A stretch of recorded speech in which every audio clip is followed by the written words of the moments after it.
आइए जानते हैं आज के कुछ प्रमुख अंतर्राष्ट्रीय खबरों को। पहले एक नजर आज की हेडलाइंस पर। आप कांग्रेस में सीटों की डील पक्की, कुछ देर में साझा प्रेस कॉन्फ्रेंस में ऐलान। दिल्ली हरियाणा समेत 5 राज्यों में होगा अलायंस। यूपी में क्लीन स्वीप के लिए पीएम मोदी ने तैयार किया खास प्लान, 2 लड़कों को ऐसे देंगे मात। असम में मुस्लिम मैरिज एंड डिवोर्स एक्ट खत्म करने का फैसला, हिमंता सरकार का यूसीसी की ओर पहला कदम।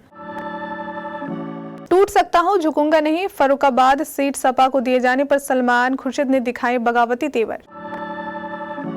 हिमाचल प्रदेश उत्तराखंड में होगी बारिश और बर्फबारी, जाने देश भर के मौसम पर आईएमडी का लेटेस्ट अपडेट। पाकिस्तान की बाउंड्री पार कर ईरान के कमांडोज ने फिर की चढ़ाई, जैश अल अदल के कमांडर इस्माइल शाह को घूस कर मारा।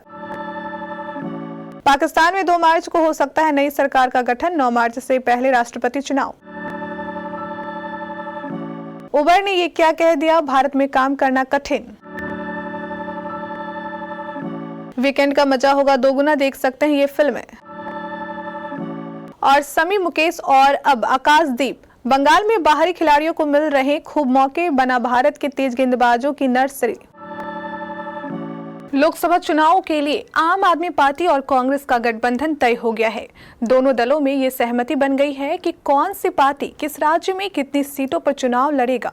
इंडिया ब्लॉक के तहत गठबंधन का आधिकारिक ऐलान करने के लिए अब से कुछ देर बाद आप और कांग्रेस नेता दिल्ली के कॉन्स्टिट्यूशन क्लब में एक साझा प्रेस कॉन्फ्रेंस करेंगे। प्रेस कॉन्फ्रेंस में कांग्रेस नेता दीपक बावरिया, दिल्ली प्रदेश अध्यक्ष अरविंद सिंह लवली और मुकुल वासनिक के साथ आप नेता सौरभ भारद्वाज, आतिशी और सांसद संदीप पाठक शामिल होंगे। इस दौरान दिल्ली, गुजरात, गोवा, चंडीगढ़ और हरियाणा में गठबंधन का ऐलान हो सकता है।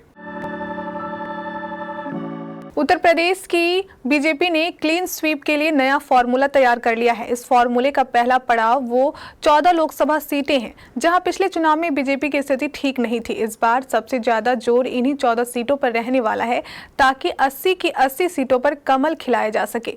लेकिन दूसरी तरफ 2 लड़कों की जोड़ी भी हुंकार भर रही है, बीजेपी को हराने का दावा कर रही है और ऐसे तमाम नेताओं को साथ जोड़ रही जिनकी सियासत बीजेपी के खिलाफ रहती है। अफजाल अंसारी के बाद इस लिस्ट में अमरोहा से बीएसपी सांसद दानिश अली का नाम जुड़ने वाला है। समाजवादी पार्टी अब तक यूपी के 31 सीटों पर प्रत्याशी उतार चुकी है। कांग्रेस के खाते में 17 सीट जा चुकी है। प्रत्याशियों के नाम पर मंथन हो रहा, लेकिन बीजेपी के पहले लिस्ट में कहां से प्रत्याशी होंगे, इसका इंतजार अभी तक खत्म नहीं हुआ है। असम सरकार ने समान नागरिक कानून की ओर पहला कदम बढ़ा दिया है। हिमंता सरकार ने मुस्लिम मैरिज एंड डिवोर्स एक्ट 1935 को खत्म करने का फैसला लिया है।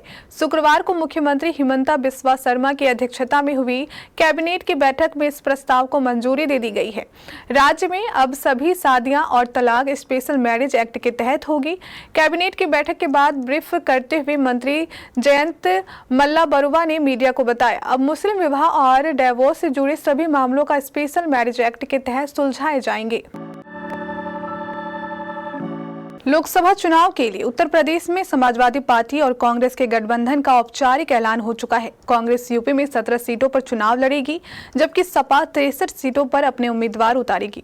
समाजवादी पार्टी ने कांग्रेस को जो सीटें दी हैं, उनमें फर्रुखाबाद शामिल नहीं है। इसको लेकर पूर्व केंद्रीय मंत्री और वरिष्ठ कांग्रेस नेता सलमान खुर्शीद ने पार्टी को बगावती तेवर दिखाए हैं। कांग्रेस के सीनियर नेता सलमान खुर्शीद ने सोशल मीडिया के जरिए कहा है कि मैं टूट सकता हूं, लेकिन झुकूंगा नहीं। उन्होंने लिखा, फर्रुखाबाद से मेरे रिश्तों के कितने इम्तिहान का सामना करना पड़ेगा। सवाल मेरा नहीं, पर हमारे सबके मुस्तकबिल का है, आने वाले नस्लों का है। किस्मत के फैसलों के सामने कभी झुका नहीं।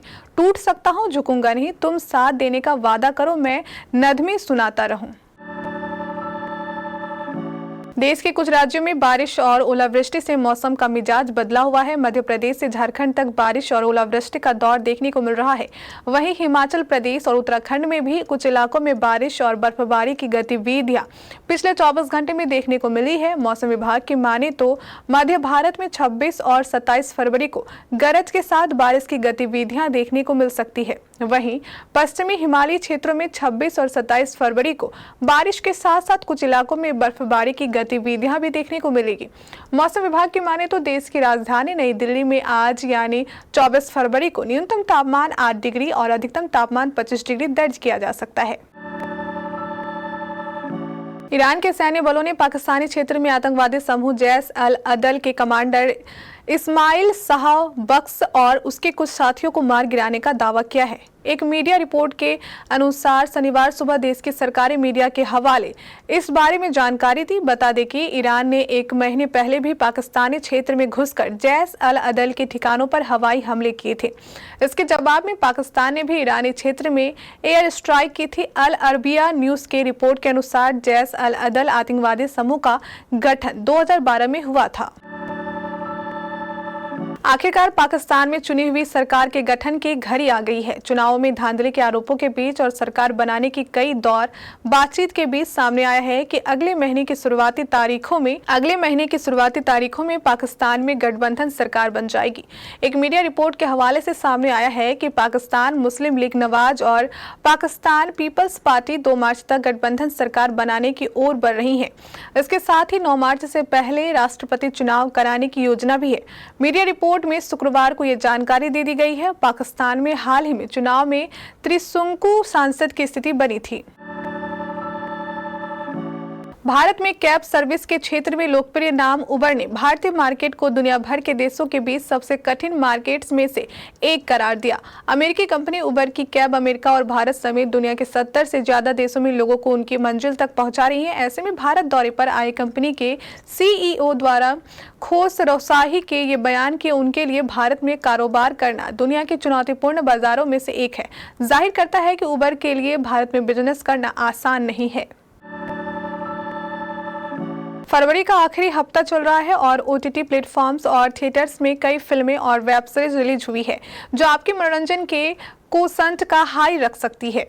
पोचर से लेकर थिएटर में आर्टिकल 370 रिलीज हुई है, जिनकी ग्रिपिंग कहानी आपको मंत्र मुग्ध कर देगी। इस वीकेंड इन फिल्मों और वेब सीरीज को आप देख सकते हैं। यामी गौतम की फिल्म आर्टिकल 370 थिएटर्स में रिलीज हुई है। इसमें यामी एक इंटेलिजेंस ऑफिसर की भूमिका अदा करती नजर आ रही है। National award winning director Aditya Suhas ने इसे डायरेक्ट किया है। The best in the jungle novel पर आधारित फिल्म बिस्ट आप अमेजन पर देख सकते हैं। एक परिवार जंगल घूमने जाता है जहां उन पर शेर अटैक कर देते हैं।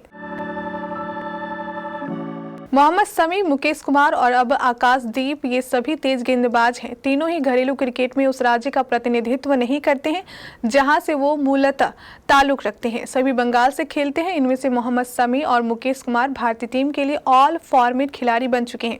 वहीं आकाशदीप को भी 23 फरवरी 2024 को रांची में इंग्लैंड के खिलाफ टेस्ट डेब्यू का मौका मिल गया। यानी एक बात तो साफ है कि बंगाल में दूसरे राज्यों के खिलाड़ियों के लिए भरपूर मौके मिले हैं।